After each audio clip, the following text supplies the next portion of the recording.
नई पड़ोसन।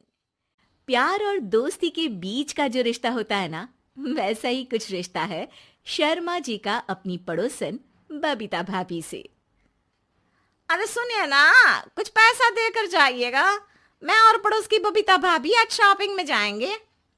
बबीता भाभी का नाम सुनते ही शर्मा जी के कान खड़े हो जाते हैं। हाँ हाँ, क्यों नहीं। तुम तो ये क्रेडिट कार्ड ले जाओ। और हाँ, मैं ऑफिस जाते वक्त तुम दोनों को मॉल में भी छोड़ दूंगा। अरे वाह, ये तो मजा ही आ गया। मैं अभी बबीता भाभी को तैयार हो जाने को कहती हूँ। शर्माइन और बबीता में बात हो जाती है। ये महंगा वाला परफ्यूम लगा लेता हूँ। भाभी जी बगल में बैठेगी तो इम्प्रेस हो जाएंगी। दोनों मियाँ बीवी घर से बाहर निकलते ही है कि शर्माइन बगल वाली सीट में बैठती है। अरे तुम पीछे जाओ ना। अरे पीछे का है? अरे तुम ड्राइवर लगोगे ना, मैं और बबीता भाभी पीछे बैठ गए तो। अरे नहीं नहीं, वो तो आगे बैठेगी। और क्या बात है, कुछ ज्यादा ही जज्बात नहीं उछल रहे हैं तुम्हारे? मैं उतर रही हूँ, कैब से चली जाऊंगी।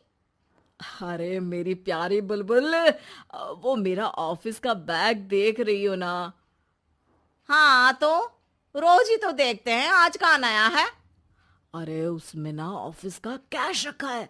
अब ये बबीता भाभी का तो कोई भरोसा है नहीं। चोर तो लगती है तभी तो। अरे कहाँ कहाँ तभी तो। अरे कैसे चोर लगती है वो तुम्हें? कहाँ चुरा लिया उसने तुम्हारा? अब क्या बताऊं। मतलब कि अब पैसे गायब हो गए तो शर्मा शर्मी में कुछ बोल भी नहीं पाएंगे। तुम बैग पकड़कर पीछे बैठ जाओ, वो आगे बैठ जाएंगी। होता भी ऐसा ही कुछ है। बबीता जी बैठ जाती है शर्मा बाबू के बगल में। अब जो कार स्पीड ऑफिस जाने के लिए 70 होती थी, वो 40 में आकर अटक जाती है। अरे क्या बात है, आज तो आपकी कार चली नहीं रही है। बबीता जी जोर से सांस लेते हुए कहती हैं, ये कैसी प्यारी सी महक है। अरे लगता है मेरा परफ्यूम है, लेकिन मैंने तो लगाया नहीं। अरे वो लगता है गलती से मैंने। अरे शर्मा जी, लेडीज परफ्यूम। अब जी जी, वो बाजार आ गया। अच्छा, आप लोगों को अगर टाइम लगेगा तो बता देना, मैं आ जाऊंगा लेने। अरे नहीं ना, ठीक है जाओ अब ऑफिस। हाँ, वैसे ही लेट हो रहे हो कब से। बाय बाय भाभी जी, अच्छे से शॉपिंग करिएगा। जी बिल्कुल। अगले दिन। अरे सुनिए तो, शाम को जल्दी आ जाइएगा, वो बबीता भाभी है ना। अब कौन बबीता भाभी? याद नहीं आ रहा। अरे वही वाली जिसके साथ आपने हमें मार्केट में छोड़ा था, याद नहीं का? अरे कौन वो पतली लंबी काले काले बालों वाली हिरण जैसी आंखों वाली, वही ना। अरे याद नहीं आ रही अच्छे से। वाह जी वाह। अरे और कितना याद रखोगे? उन लोगों के घर हमारा आज रात का खाना है, टाइम से आ जाना।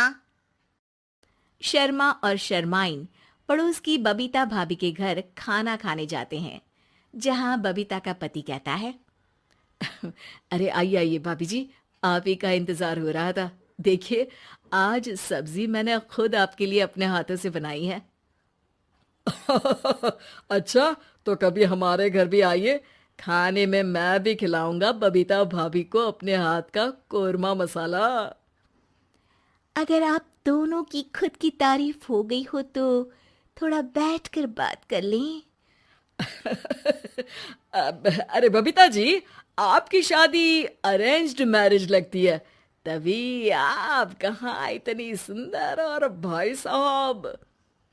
अरे नहीं नहीं, हम लोगों की तो लव मैरिज थी। मैंने तो 16 सोमवार रखी थी इनके लिए।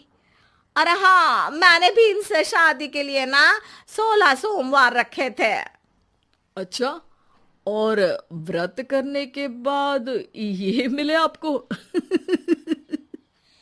अरे चुप रहिए ना, कुछ भी बोले जा रहे हैं। कितनी प्यारी जोड़ी है शर्मा और शर्माइन जी की। हाँ, वैसे और भी अच्छी हो सकती थी। सब खाना खाकर अपने घर के लिए निकल ही रहे होते हैं कि और हाँ, अब हम लोगों को एक दूसरे के घर जाने के लिए किसी बहाने की जरूरत नहीं होनी चाहिए। अरे भाई, पड़ोसी हैं, वो भी एक उम्र के। क्यों मिसेस शर्मा? और अब मुझे और कविता भाभी को तो बोलने की भी जरूरत नहीं है। वो कहा ना, हम लोग वैसे भी साथ ही रहते हैं। कभी वो सुबह मेरे घर में तो शाम को मैं उनके। एक दिन शर्मा जी ऑफिस से शाम को घर आने के बजाय बबीता जी के घर मिठाई का डिब्बा लेकर पहुंच जाते हैं। अरे भाभी जी, कहाँ हैं आप? अरे भाई साहब, आप? मुझे लग ही रहा था कि आप ही होंगे। जी भाभी जी, कनेक्शन इसी को तो बोलते हैं। वैसे ये लीजिए, मिठाई खाइए, मेरा प्रमोशन हो गया जी। आपने भाभी जी यानी अपनी बीवी से शेयर कर ली ये बात और मिठाई दोनों? अरे नहीं नहीं नहीं भाभी, जैसे ही मेरा प्रमोशन हुआ, मिठाई लेकर सीधे आपके घर आया हूँ। लीजिए लीजिए, खा लीजिए। तभी पीछे से शर्माइन आकर खड़ी हो जाती है। अरे मिठाई का दौर खत्म हो गया हो तो घर चले का? शर्माइन को देखकर शर्मा सकपका सा जाता है। अब हाँ हाँ, चलो चलो। वो भाभी जी तो बोल रही थी कि जी शर्मा जी, इसीलिए मैं बोल रही थी कि मुझे लगा आप ही होंगे, क्योंकि आपकी वाइफ मेरे घर में थी, तो आपको तो ऑफिस से सीधा यहीं ही आना था ना। घर आकर शर्माइन शर्मा पर बरसती है। अरे देख रहे हैं हम, कुछ दिनों से आप बबीता जी पर कुछ ज्यादा ही मेहरबान हो रहे हैं। अरे वो तो तुम्हारी सहेली है, तो मैं थोड़ा भाव दे देता हूँ, वरना तो तुम जानती हो, मैं तुम्हारे बिना किसी को देखता तक नहीं हूँ। हाँ हाँ, देख रहे हैं हम कि तुम किसे देखते हो और किसे नहीं। प्रमोशन हुआ, दिन में 4-4 बार फोन पर बात हुई, पर मुझे बताना जरूरी नहीं था, क्यों? शर्मा देखता है कि दरवाजे में बबीता खड़ी है और सामने बीवी की। तभी हाय हाय रे हाय, मेरे सीने में दर्द आई आई आई आई आई, वो सीना पकड़कर बैठ जाते हैं। अब एक तरफ से बीवी शर्मा जी को पकड़ती है और एक तरफ से बबीता जी। बेचारे शर्मा जी इस बार तो बच गए, लेकिन देखना बाकी है कि आखिर कब तक।